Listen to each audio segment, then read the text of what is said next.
كنجدو ترحاب والتحية الصباحية لكل المستمعين الأوفياء وخاصة اللي عاد التحقوا بنا اللحظة، وغادي نمشيو مباشرة لشيوات لاله مولاتي عند اختصاصية في الطبخ والحلويات خديجة أم ياسمين. صباح الخير لا خديجة. صباح النور لاله سناء. لاباس عليك؟ لاباس حبيبه الحمد لله. الله يبارك فيك. الحمد لله كل شيء على خير بارك الله فيك. كل شيء بخير بارك الله فيك. سول فيك الخير الحمد لله. صراحة توحشتكم بزاف. حتى حنايا نتمنى تكون على خير دائما ومرحبا بك. الله يبارك مرحبا بالمشاركة ديالك. الله يبارك بارك الله فيك. تفضل. أنا اليوم إن شاء الله غادي نقدم للمستمعات إن شاء الله واحد البلاطو مالح. إذا غنبداو بالشاورما. غادي ناخذوا كيلو ديال الهبرة ديال الدجاج ولا بيبي، غادي نقطعوه شرائح رقيقة، نزيدوا عليه معلقة كبيرة ديال العطرية ديال الشاورما حتى نكملوا نعطيو العطرية. 4 معلقة صغيرة ديال البزار، معلقة كبيرة ديال القزبر يابس، 4 معلقة صغيرة ديال القرفة، نص معلقة صغيرة ديال الملحة، شوية ديال الهريسة، 4 دروس ديال الثومة محكوكين، معلقة صغيرة ديال الماتشا ديال الحك، نص معلقة صغيرة ديال السكنجبير، نص معلقة صغيرة ديال حبة الهيل، ونص معلقة حبة الهيل هي قافلة باش يعرفوها المستمعات اللي ما كيعرفوش حبة الهيل.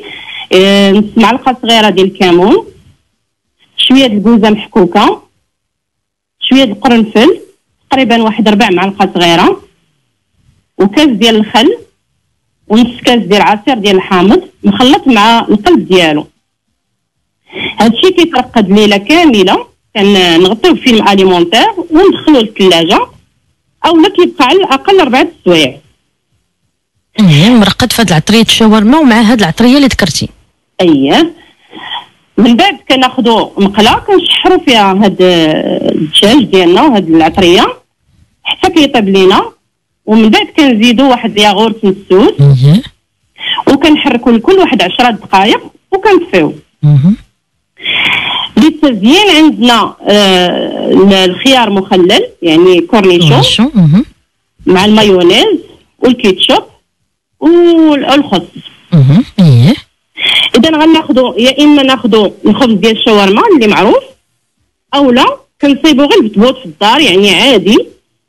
بالنسبه للبتبوط ديالي كندير نص كيلو ديال الفورس مع نص كيلو ديال الفينو، معلقه كبيره ديال الخميره ديال الدار، وشويه ديال الملحه.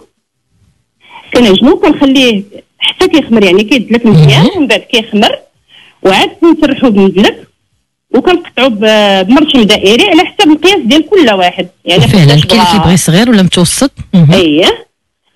من بعد كناخذوه كنطيبوه نص طيبه، وكناخذوه كنعمروه بالشاورما ديالنا، كنديروا المايونيز مخلط مع الكيتشوب، وكنديروا الخس، وكنوضعوا الشاورما ديالنا وكنبريسيوها في بانيني. الوغ هذا بالنسبه للشاورما. اذا نعطيو العطريه الشاورما. عطريه عندنا معلقه كبيره ديال الكمون، معلقه كبيره قزبر يابس، معلقه كبيره ديال الثومه غبره، معلقه صغيره ديال القرنفل المطحون، معلقه كبيره ديال الابزار، معلقه كبيره ديال التحميره، معلقه كبيره ديال الخرقوم بلدي، معلقه صغيره ديال السكنجبير، ومعلقه صغيره ديال القرفه، ومعلقه صغيره ديال حبه الهيل المطحونه. اذا هذا الخليط هو عطريه ديال الشاورما.